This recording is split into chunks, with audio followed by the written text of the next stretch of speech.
अस्सलाम वालेकुम दोस्तों, मैं हूं आपका एडवाइज़र आफ्ताब शकील। पंजाब ज़मीन रिकॉर्ड इन्फॉर्मेशन में आपको खुश आमदीद कहते हैं।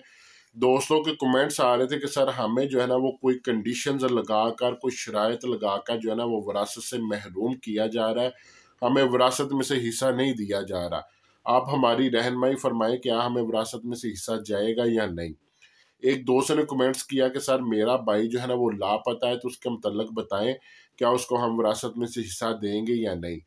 एक औरत ने मैसेज किया कि सर मेरे खावंद ने दूसरी शादी की थी, वो फात पा गए हैं। अब जो दूसरी बीवी है वो कहती है कि आपके खावंद ने दूसरी शादी मेरे साथ की थी, अब विरासत में सारा मेरा हिस्सा बनता है, आपका हिस्सा नहीं बनता। इसके बारे में रहनुमाई फरमाए। इसी तरह से एक दोस्त ने मैसेज किया कि सर मुझे जो है ना वो कैद हुई हुई है, तो मेरी कैद जो है ना वो मुकम्मल होने के करीब है। अब मेरे वालद साहब जो है ना वो वफात पा गए हैं। मेरे बहन भाई जो है ना वो मुझे विरासत में से हिस्सा नहीं दे रहे। वो कह रहे हैं जी आपको कैद हुई हुई है, तो इस वजह से जो है ना वो आपको विरासत में से हिस्सा नहीं जाएगा, तो मुझे विरासत से महरूम किया जा रहा है। तो क्या मुझे विरासत में से हिस्सा जाएगा या नहीं जाएगा, इसके मतलब रहनुमाई फरमा दें।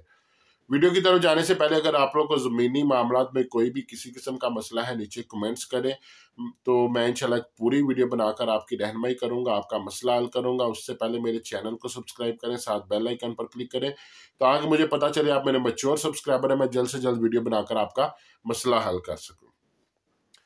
तो सबसे पहले नंबर पर क्या है जी, अगर किसी बंदे को जो है ना वो कैद हो जाती है कुछ अर्सा के लिए, या उम्र कैद हो जाती है, या उसको सजाए मौत हो जाती है, तो अगर उससे पहले उसके वालिद साहब जो है वो वफात पा जाते हैं, चाहे उस बंदे को सजाए मौत ही क्यों ना सुना दी गई हो, लेकिन अभी उसको जो है ना वो फांसी पर लटकाया ना गया हो, वो बंदा अभी हयात हो, उसके वालिद साहब अगर वफात पा गया है, तो उसको विरासत में से हिस्सा जाएगा। तो उसका जो है ना वो कैद होने का उस पर कोई असर नहीं होगा, क्योंकि वो बंदा हयात है अभी तक, वो फोत नहीं हुआ, तो वो उसका लीगल वारिस है, उसको उसकी विरासत में से हिस्सा जाएगा। अगर वो बंदा शादीशुदा है, तो उसको वो कैद होगी या सजाए मौत होगी या उसको फांसी दे दी जाती है, तो फिर उसकी विरासत में से उसके जो है ना वो बच्चों को जो है ना वो हिस्सा जाएगा। ठीक है, तो उसका इसका जो है ना कैद होने का उसकी विरासत पर कोई असर नहीं होगा। इसी तरह से अगर कोई बंदा दूसरी बीवी या बंदा दूसरी शादी कर लेता है, तो इसका विरासत पर कोई असर नहीं पड़ता। तो उसकी जो पहली बीवी और बच्चे हैं, तो उनको भी उसकी विरासत में से हिस्सा जाएगा, जितना उसकी दूसरी बीवी बच्चों को विरासत में से हिस्सा जाएगा। दूसरी शादी कर ले, तीसरी कर ले, चौथी कर ले, मर्द 4 शादियां कर सकता है। 4 शादियां की होंगी तो चारों बीवियों को, चारों बच्चों को उसी की विरासत में से हिस्सा जाएगा। इसी तरह से अगर किसी का निकाह हो जाता है, अभी रुखसती ना हुई हो, तो वो जिस बंदे से निकाह हुआ है वो वफात पा जाता है, तो अगर वो फोत हो जाता है, तो उसकी विरासत में से उसकी बीवी को हिस्सा जाएगा, क्योंकि वो उसकी बीवी थी, उसके साथ उसका निकाह हुआ हुआ था, बकायदा जो है ना वो कानूनी तौर पर मियाँ बीवी थे। इस वजह से निकाह हो जाना, रुखसती ना होना, तो वो उसकी विरासत पर असरअंदाज नहीं होगा।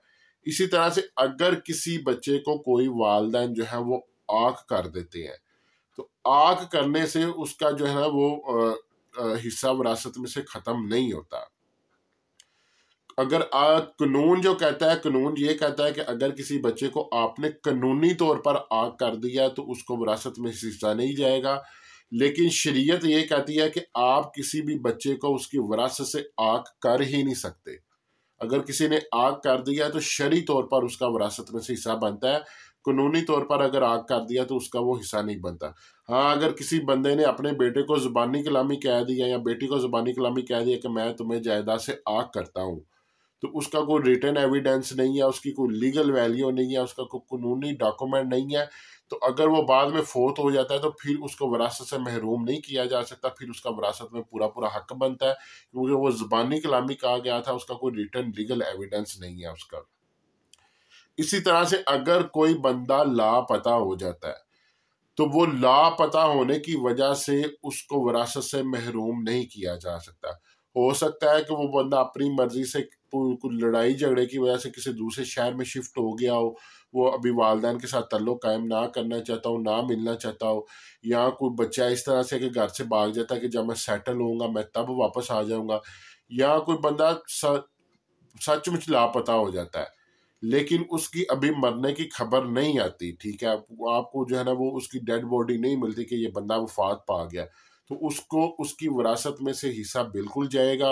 हाँ, लेकिन कानूनी तौर पर जो है ना वो ये है कि अगर कोई बंदा साला साल लापता है, कोई तकरीबन 10-12 साल से लापता है या 18-19 साल से वो लापता है, अब वो बंदा मिल नहीं रहा, तो उसका एक प्रॉपर तरीकाकार होता है कि उसकी पहले अपने FIR दर्ज करवानी होती है। FIR दर्ज करवाने के बाद जो है वो आपने उसका जो है वो अखबार इश्तिहार देना होता है, ठीक है, उसका आपने TV में इश्तिहारात वगैरह देने होते हैं। तो ये इश्तिहारात देने के बाद जो है ना वो फिर भी अगर वो बच्चा आपको नहीं मिलता तो फिर आपको जो है ना उसका एक प्रॉपर जो है ना वो आपको अदालत से लीगल एविडेंस उसका लेना पड़ता है। अदालत उसकी एक डिग्री देती है कि ठीक है जी इसको विरासत से आप महरूम कर सकते हैं, तो फिर उसको आप जो है ना वो विरासत से महरूम करके अदालत आपको परमिशन दे देती है, फिर उसको विरासत से महरूम किया जाता है, अदरवाइज उसका जो है ना वो उसको आप विरासत से महरूम नहीं कर सकते। इसी तरह से अगर कोई औरत हामला है, उसके पेट के अंदर बच्चा मौजूद है, तो वो बच्चा जो है ना वो उसका जो है ना वो उस बच्चे का बाप यानी उस औरत का जो खावंद है वो फोत हो जाता है, लेकिन अभी वो बच्चा भी दुनिया पे नहीं आया, तो उससे पहले उसका वालिद फोत हो जाता है, तो उस बच्चे को भी उसकी वालिद की विरासत में हिस्सा जाएगा। उसकी वजह क्या है? उसकी वजह ये है कि उसका हकीकी वालिद तो वही है ना, जब उसने दुनिया पे आना है उसको नाम उसका मिलना है, ठीक है, खानदान वो उसका है, वो वारिस वो उसका है, तो हिस्सा तो उसको जाएगा उसमें से। तो लिहाजा जो है ना अगर कोई बीवी हामला है, उसका खावंद फोत हो जाता है, तो जो उसके पेट के अंदर जो बच्चा है तो वो अपने वालिद की विरासत का हकदार है, उसको विरासत से महरूम नहीं किया जा सकता, तो उसको विरासत में से पूरा पूरा हिस्सा मिलेगा। इसके मतलब मैं पूरी वीडियो डिटेल से बना के दूंगा। एक केस मेरे पास आया था, वो मैं केस भी आप लोगों के सामने रखूंगा कि अगर कोई बच्चा जो है ना वो अभी दुनिया पे नहीं था आया, उसके वालिद साहब फोत हो गए थे, उसको विरासत में से हिस्सा नहीं दिया गया, तो वो किस तरीके से जो है ना विरासत में से अपना हिस्सा जो है ना वो ले सकता है। इसी तरह से अतिया या तोहफा मिलना, यानी अगर मुतवफ़्फ़िक ने मरने से पहले किसी वारिस को कोई चीज़ तोहफा या अतिया के तौर पर दे दी, तो उससे विरासत से महरूम नहीं किया जा सकता है। मसलन आपके वालिद हैं, आपके वालिद जो है ना वो अपने बड़े बेटे से खुश होते हैं कि यार ये मेरी बड़ी खिदमत करता है, मेरा बड़ा एहसास करता है, मेरे हर मामले में मेरे साथ चलता है, तो ये ना मुझे दूसरों से ज़्यादा अजीज़ है, तो लिहाजा वो अपनी ज़िंदगी में उसको जो है ना वो 1 एकड़ या 5 एकड़ रकबा जो है ना वो गिफ्ट कर देता है, हिब्बा कर देता है, अतिया कर देता है, तो वो रकबा जो है ना वो रकबा उसकी मलकियत में चला गया, वो उसका हकदार हो गया। अब ये नहीं है कि कल को जब वो वालिद साहब फोत होंगे तो बहन भाई कहेंगे जी आपको वालिद आपका हिस्सा दे गए थे तो आपको विरासत में हिस्सा नहीं मिल सकता। बिल्कुल ऐसा नहीं है, वो अपनी मर्जी से उसको हिस्सा दे के गए थे, वो उसने उसी वक्त उसको कब्जा दे दिया था, वो उसका मालिक बन गया। अब बाकी जो जायदाद बचती है उसमें से उस बंदे को बराबर का हिस्सा मिलेगा जो उसका विरासत का बनता है, उसको उसमें से विरासत से महरूम नहीं किया जा सकता। इसी तरह से जो है वो अच्छा, ये सबसे अहम मसला इसमें क्या होता है कि इसमें जो है ना औरत को जो है ना विरासत में से हिस्सा नहीं दिया जाता। अगर किसी औरत को उसका खावंद तलाक दे देता है, लेकिन अभी वो औरत इद्दत में होती है, इद्दत तकरीबन जो है ना 4 माह 10 दिन या इसके राउंड अबाउट होती है, तो वो 4 माह 10 दिन के अंदर अंदर उसका खावंद जो है ना वो वफात पा जाता है, तो वो फिर औरत की जो है ना वो तलाक नहीं गिनी जाएगी, क्योंकि जब तक इद्दत कंप्लीट नहीं होती तब तक उसको जो है ना वो तलाक नहीं गिना जाता। अगर वो इद्दत के अंदर अंदर उसका खावंद फोत हो जाता है तो वो फिर औरत को जो है ना वो विरासत में से हिस्सा दिया जाएगा, उसको वो तलाक याफ्ता नहीं समझा जाएगा, वो विरासत की पूरी पूरी जो है ना वो हकदार होगी। तो ये कंडीशंस मैंने आपको बता दी हैं, अगर ये कंडीशंस लागू होती हैं तो किसी बंदे को विरासत से महरूम नहीं किया जा सकता, उनको विरासत में से बराबर हिस्सा दिया जाएगा। लास्ट में क्या जी, दोस्तों की बहुत ज़्यादा डिमांड थी कि सर जो है ना अपना नंबर दें, हमें व्हाट्सएप नंबर दें, हम आपके साथ रब्ता करना चाहते हैं। तो उसके लिए मैंने एक पूरी टीम तश्कील दी है। उसके लिए आप मेरे साथ जो है ना वो रब्ता कर सकते हैं 030022266701 पर। उस पर आप रब्ता कर सकते हैं। मेरा आपसे जो है ना रात 7 बजे से 10 बजे तक मैं आप लोगों के साथ रहूँगा, आप लोगों की कॉल्स को अटेंड करूँगा, आप लोगों का रिप्लाई करूँगा। लेकिन उसके लिए अगर आप मुझे यूट्यूब पर कमेंट्स करते हैं, आप चाहे 100 से 1000 कमेंट्स करें, फ्री ऑफ कास्ट जो है ना मैं आप लोगों की रहनुमाई करूँगा, आपके मसाइल हल करूँगा।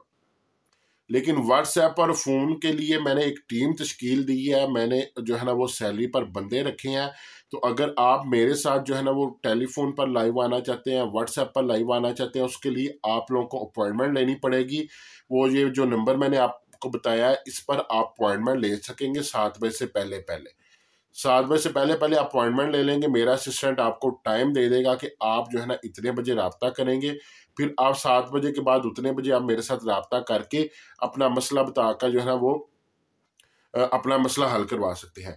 अब इसकी ज़रूरत क्यों पेश आई है कि व्हाट्सएप पर मुझे जो है ना वो 100 नहीं बल्कि हज़ारों में अब जो है ना वो 1 लाख से भी अबव मैसेज जो है ना वो मेरे पास पेंडिंग पड़े हुए हैं, जो आप लोगों की तरफ से आ रहे हैं, आप लोगों का प्यार मोहब्बत देखते हुए। उसमें अब होता क्या है कि मैं हर बंदे का रिप्लाई कर रहा था, हर बंदे को जवाब दे रहा था। अब उसमें कुछ लोग ऐसे हैं कि जिनके साथ मामला नहीं होता, वो जस्ट इंफॉर्मेशन के लिए अपना भी टाइम ज़ाया कर रहे होते हैं, मेरा भी कर रहे होते हैं।